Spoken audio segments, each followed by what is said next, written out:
2026 সালের মধ্যে নোয়াপাড়া থেকে বারাসাত মেট্রোর কাজ সম্পূর্ণ হবে।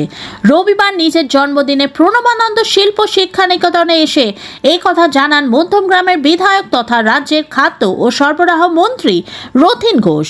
দমদম বিমানবন্দরের থেকে মধ্যমগ্রাম বিটি কলেজ পর্যন্ত মেট্রোর সম্প্রসারণের কাজ সমাপ্তির পথে। বারাসাতে চলছে জোর কদমে মেট্রোর কাজ। সোমবার পরীক্ষামূলকভাবে চলবে কলকাতা মেট্রো দমদম নোয়াপাড়া থেকে বিমানবন্দরের মধ্যে। তার আগে শনিবার নোয়াপাড়া এয়ারপোর্ট অংশে সমস্ত প্রস্তুতি ঠিক আছে কিনা তা খতিয়ে দেখা হলো।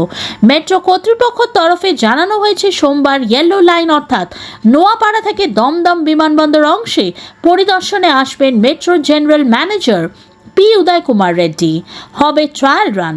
নোয়াপাড়া থেকে দমদম ক্যান্টনমেন্ট হয়ে বিমানবন্দর প্রায় 6.5 কিলোমিটারের এই পথ জুড়বে মেট্রোয়। সে কারণে শনিবার এই রুটে প্রথমবার সফলভাবে পরীক্ষামূলক ট্রায়াল রান চালালো কলকাতা মেট্রো কর্তৃপক্ষ। মমতা বন্দ্যোপাধ্যায় রেলমন্ত্রী থাকাকালীন নোয়াপাড়া বারাসাত মেট্রো রেল প্রকল্পের কথা ঘোষণা করেছিলেন।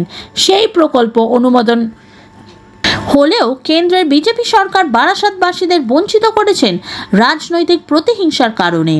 তবে সব বাধা কাটিয়ে শেষ পর্যন্ত মেট্রো চালু হতে চলেছে দমদম এবং বারাসাতের মধ্যে। রবিবার মধ্যমগ্রামে সেই বিষয়ে রাজ্যের খাদ্যমন্ত্রী রথীন ঘোষ আশ্বস্ত করলেন বারাসাতবাসীদের। ব্যুরো রিপোর্ট, আরজি সমাচার। রথীনবাবুর মতো লোক আরও জন্ম নিক স্পোর্টসে। উনি খুব ক্রীড়াপ্রেমী মানুষ। আমরা রাজনীতির লোক নই, কিন্তু উনি এত ফুটবল প্রেমী বিশেষ করে, এজন্য আমাদের সাথে একটা হৃদয়ের সম্পর্ক তৈরি হয়ে গেছে। রথীনবাবুর এই দিনটায় আমরা সবাই উপস্থিত থাকি রথীনবাবুকে শুভেচ্ছা জানাতে, এবং রথীনবাবুর মতন মানুষ যদি স্পোর্টসে আসে স্পোর্টসের আরও ভালো হবে। ওনার দীর্ঘজীবী কামনা করি। আজকের দিন উনি সুন্দর এবং সুস্থভাবে কাটান। রথীনবাবুর জন্ম পূর্ববঙ্গের সূত্র আছে, সেক্ষেত্রে দাঁড়িয়ে সম্প্রতি যে বাংলাদেশের পরিস্থিতি রয়েছে চারিদিকে, গতকালও বারাসাতে এই জিনিসগুলো একটু আজকের দিনটা থাক। আমরা এটা রাস্তায় নেমেছি, আমরা এটা আমাদের সমর্থকরা আপনারা দেখেছেন, আমাদের হৃদয় কাঁদছে। আশা করি খুব তাড়াতাড়ি মিটে যাবে, ঈশ্বরের কাছে এটাই কামনা করি। ওপার বাংলার মানুষ তাহলে মানে যেটা দুশ্চিন্তায় রয়েছে এপার বাংলার মানুষ, তাদের আত্মীয় স্বজন, আমি তো এটা সুরাহ করতে পারবো না।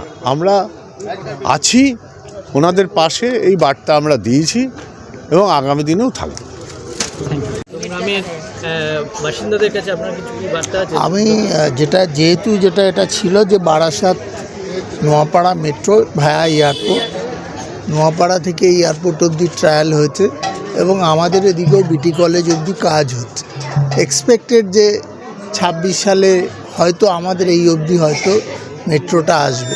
এর ফলে আরও বেশি সম্প্রসারণ হলে এলাকার নাগরিকদের সুবিধা হবে, স্বাচ্ছন্দ্য হবে এবং মানুষের উপকার হবে। একটা পুনর্বাসনের একটা সমস্যা আছে, সেটা কি মিটে গেছে? না, আমাদের এখানে কোনো পুনর্বাসনের ব্যাপার নেই। বারাসাতের যখন এগোবে তখন আমরা, আমাদের সাংসদ আছেন, আমাদের ওখানকার সংশ্লিষ্ট চেয়ারম্যানরা আছেন, তারা কথাবার্তা বলে সেখানে আমাদের যে সাহায্য